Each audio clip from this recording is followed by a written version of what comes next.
Hey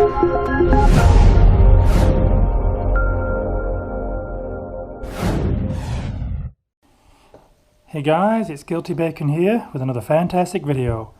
Today in my wonderful kitchen on this wonderful workbench with these wonderful white pieces of paper, I'm going to do an unboxing. And I'm doing it on my GoPro. First time I've used the GoPro, first time I've done an unboxing video, and up to 4 weeks ago it's the first time I ever had a YouTube channel, so please bear with me. It's if it's a little bit muddled, I apologise, but I'm going to try my best to get through this. Okay, so the reason why I'm doing an unboxing video is because it's another video to my YouTube channel. The main reason why I bought this controller is because I have really struggled with other controllers in the past. Growing up from a teenager to an adult using the PlayStation 2, I had no issues at all with the controller. Growing into adulthood, being a 6'+ guy, playing rugby, going to the gym, the PlayStation 3 controller, which I've got here just very quickly, as you can see, very small in my hands. I struggled with the thumb grips. It really did. Apart from when I could play games using the D-pad, I was unable to play most games. I really struggled with it. Until Geotech released a very similar looking to an Xbox controller. It's had the thumbsticks wider apart, it had the rumble function, it was wireless, it was cheap, as in like £30. And for me, even though it doesn't look great, it did its job. It got me back into the PlayStation 3. I enjoyed it more using this controller. And then along came the PlayStation 4. Now, the DS4 controller was for me a massive improvement than DS3. The way it was, the functionality of it, everything about it, I think it was just a lot more higher end quality product. However, thumbsticks again, I struggled. They had been spaced out, just not enough for me. I was begging for a third party controller to come out that could do what I wanted it to do. Still have the rumble function. And unfortunately the other third-party controls out there, i.e. the HoriPad, I heard a lot of negative reviews about it, saying there was no rumble function. Was it a wired controller, I believe? It kept disconnecting from the PS4, constantly needed updating. It wasn't a licensed product anyway, and it just didn't really get me interested enough to buy it. I just had to soldier on with this. So earlier this year, Nacon announced, along with Razer, that they were going to both release a Pro controller. I saw the design for the Nacon and immediately I wanted one. I waited so long for this controller. It came out, I believe, the first week of December. Not the first week. The first time I saw it available on Amazon was just before Christmas. The week before Christmas. I was checking every day, checking the shopping on Google. I could not find one anywhere. The Razer one got released. I still couldn't see that the Nacon one was going to be released, and finally we got one. This cost me £90 in Amazon. I'm unsure who else sells it, how much they're selling it for, but I've been told it should be from £80 to £90. Now, like anything, I do my research. So I'm just going to take this out of the box. It's first time unboxing. I have actually taken out the plastic coating to take a picture of it, but I've not actually held the controller yet. I did my research on it, and I'm fully aware this is a wired controller. Now, some people had bought this controller, immediately given a 1-star review, saying it wasn't wireless, they didn't realise, they would never have bought it otherwise. But if I'm paying £90 for something, I do my research. So if this, hopefully, which it probably won't, stays up, we can open it up in front of the camera, and I'll bring it down in front of the camera as well. So we take off the plastic coating, and here is the controller. This looks absolutely fantastic to me, exactly what I'm looking for, feels fantastic. Very smooth. Okay, so what do we see so far? Well, thumbsticks, very much like an Xbox controller. I know a lot of people are not happy with that, but for me, it's going to get me more enjoyment from my PlayStation 4.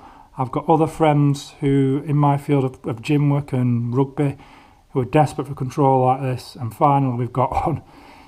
The right thumbstick is slightly raised to the left. Like a lot of Pro controllers are. It's made of metal, not plastic, and straight off the bat, the triggers feel fantastic. The 8-pad or 4-pad D-pad is now an 8-pad on this, and you've got your usual share and your options button with the trackpad with the PlayStation logos and the PS home button there in the middle. I've also got the jack there for the headset, which is great. Now, this is another negative for me. Again, it's something I'm going to live with. You connect, even though it's a wired controller and it's connected with a USB, you've got these 5 pins here. that it's connected with. Now, I've been told, or well, I've seen a review where some gentleman's actually bent the pins when he was connected to the controller. Hopefully that won't happen. For me, I'm going to keep it wide all times and then just neatly fold it away. So I'm just going to keep it wide to stop that happening. So on the back of the controller, or the underside, we have more buttons. We have a more button, mode 1, mode 2, and a profile button. This is clearly, for me, without again done my research, where you can connect to the Nacon website, you can realign certain buttons and change between those profiles whenever you want. We've also got these buttons here, M1, M2, M3 and M4. Again, I believe it's for these buttons to be realigned, so you can press them with your, I'm pressing there with my index finger without having to worry or take my thumbs off the thumbsticks to go on them. Whether I do that or not, I don't know. Well, time will tell. So we'll see what else we get in the box. Before the battery runs out on this camera, pull this away. Ugh, right, let's see what we've got. We'll go for this one first. Straight off the bat, knowing already what we get in the box, we have a cloth Revolution Pro controller. Nice little gimmick product, and I believe this to be a carry bag. Not that I'm going to carry a Pro controller anywhere, but it's presentation, isn't it? It's a nice little gimmick, so to speak. Something extra to get, presentation-wise. And finally, we have some stickers and the manual. Okay. And we shall go on to here. I know what's in here. We have the wire. This is the wire to connect the PS4 to the controller. It's 3 meters in length, I believe, quite thick and sturdy. As you can see, once I do connect the pins and twist that into place, that should stay as it is. At least I don't need to use an elastic band, I can just use that Velcro to keep it in place and then just keep it nicely tucked under my cabinet. It's an issue that it's wired, but as long as the controller, I reiterate, does what I want it to do in terms of improving my gameplay, taking it up a level, then I'm more than happy with that. And finally, also in this nice little white box, if I can pat it out, which I might not be able to, I might have to go through the other way, rip it open if I have to. Ah, there we go. We have some weights, I believe. We have 6 weights. We have 4 14-gram weights and 2 10-gram weights. Again, this is on the key. This is personal preference. The controller feels reasonably light in my hands, so I'm thinking I probably will put these weights in. I've seen this on a video where it's just a quick twist there, and this is where it all goes terribly wrong. And there you go. Just pull that out, put your weights in, slide it back in. Whoa, as I expected. I'll just put these weights in here. 2 14-gram, no, they just clip in right away like that, that's easy enough. And then, does it just slide back? How easy is this? Oh, there we go. I'm just turning it around so I know what I'm doing. So that should go in that way. Oh, there we go. It's not as bad as I thought it was. Oh, and it slides straight in. And I know it's, there you go. I mean, I probably will put the other 2 14-grams in the left-hand side as well. It doesn't feel too bad, that.